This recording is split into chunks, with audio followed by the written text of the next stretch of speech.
तीनों महात्मा, तीनों भगवानों ने उन्हें वरदान दिया और अत्रि महात्मा वरदान प्राप्त करके कहां पहुंचते हैं? चित्रकूट में, चित्रकूट में अपना आश्रम बनाया और यह आश्रम पर आकर के भगवान विष्णु के अंश से तत्रते, ब्रह्मा के अंश से चंद्रमा, भगवान शिव के अंश से दुर्वासा महात्मा, दुर्वासा के रूप में भगवान शंकर का आगमन हुआ अत्रि महात्मा के यहां। दुर्वासा ऋषि सन्यासियों के, यतियों के सर्वश्रेष्ठ और ब्रह्म तत्व का, शिव तत्व का उपदेश करने वाले परम ज्ञानी हुए। लोग कहते नहीं कि दुर्वासा ऋषि बड़े क्रोधी थे, इनका नाम था दुर्वासा। क्यों? कहते दूबा का रस ही पान करते थे।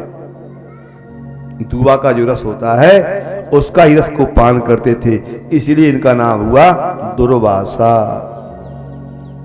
और दुर्वासा जिससे वासनाएं दूर दूर तक इसके पास नहीं आती थी, संपूर्ण वासनाओं से रहित परे, इसलिए दुर्वासा।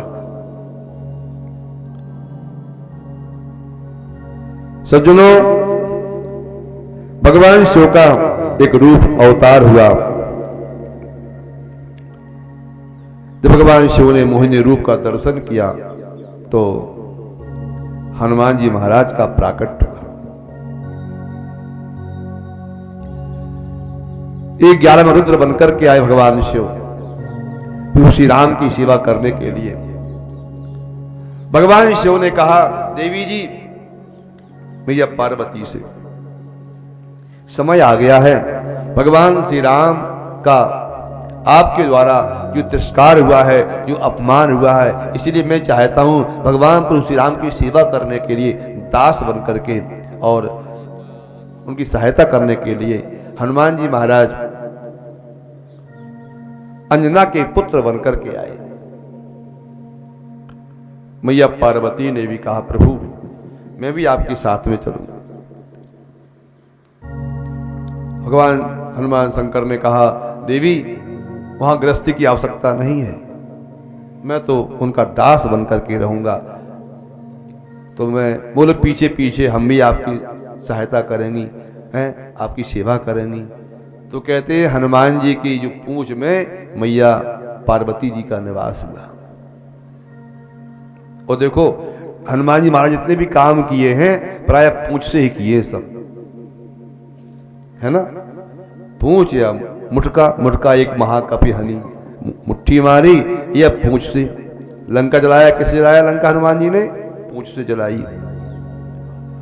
तो शिव और शक्ति, भगवान शिव शक्ति समेत मैया पार्वती के साथ में भगवान शिव राम की सेवा करने के लिए हनुमान के रूप में प्राकट हुआ। वो हनुमान जी महाराज की जय हो।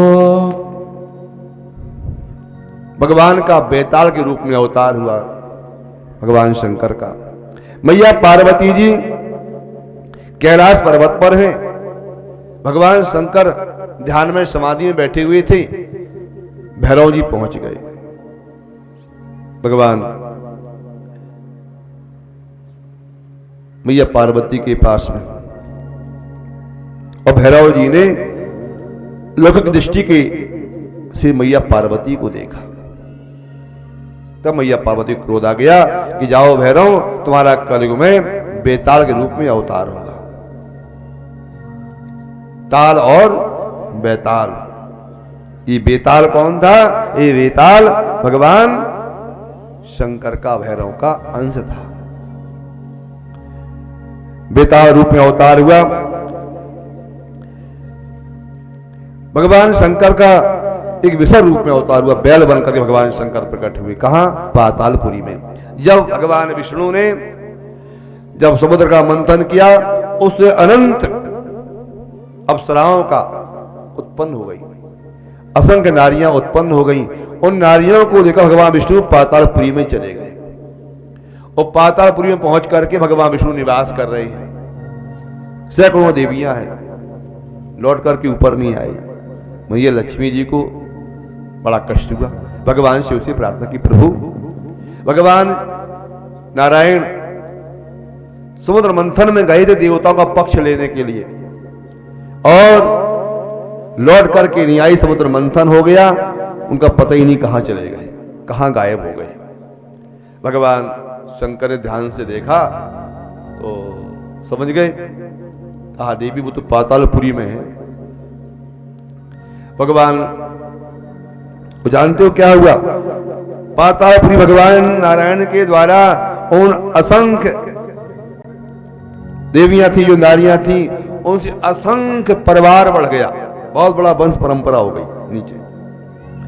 भगवान शंकर पहुंचे हैं वृषभ के रूप में, वृषभ बैल के रूप में, विशाल का है, और वृषभ के रूप में जाकर के भगवान शंकर ने उनके सब पुत्रों को, संतानों को नष्ट कर दिया। भगवान विष्णु की बड़ी पिटाई करी, सिंहों से भगवान विष्णु को खूब भगवान शंकर ने वृषभ के रूप में थे, तब भागे भगवान विष्णु, बोले अपने लोक में जाइए, लक्ष्मी जी बेचारी परेशान हो रही हैं और तुम यहां पातालपुरी में हैं। भगवान शंकर के आदेशानुसार भगवान स्वलोक गमन करते हैं। सज्जनों, भगवान शिव का अवतार दधीच महात्मा के यहां उत्पन्न हुआ, पिपलादृश के रूप में। दधीच महात्मा निवास करते हैं कहां? तपस्या नैमी सारण जिसके पास पड़ता मिश्रिक में। देवता पहुंच गए सब, जब वृत्तासुर का अत्याचार हुआ, देवताओं ने प्रार्थना की भगवान दधीच महात्मा से। दधीच महात्मा भगवान शंकर के परम भक्त थे, 3 वरदान प्राप्त थे इनको। क्या? इतना हमें बल पौरुष होना चाहिए कि हमसे कोई जीत ना सके। लिखा है शिव महापुराण में कि दधीच महात्मा से भगवान विष्णु और एक राजा शुभ नाम का राजा था, वह परास्त हो गया। भगवान विष्णु दधीच महात्मा से परास्त हो गए थे। एक वरदान मांगा दधीच महात्मा ने कि हमारी हड्डियां जो हैं वो वज्र की हो जाए। वरदान, मैं सबसे बड़ा बलवान वीर हूं, दूसरा भगवान शंकर का अनन्य भक्त हूं, और तीसरा वरदान हमारी हड्डियां वज्र की हो जाए। ये 3 वरदान भगवान शंकर से दधीच महात्मा ने प्राप्त किए थे। इसीलिए भगवान विष्णु जानते थे। भगवान विष्णु ने कहा, देवताओं ये वृत्तासुर को मारना है तो दधीच महात्मा से हड्डियां मांग करके लाओ। जब देवताओं ने जब प्रार्थना की, दधीच महात्मा ने कहा, देवताओं मेरी एक कामना थी, क्या कि संपूर्ण तीर्थों का मैं दर्शन करना चाहता था। ब्रह्मा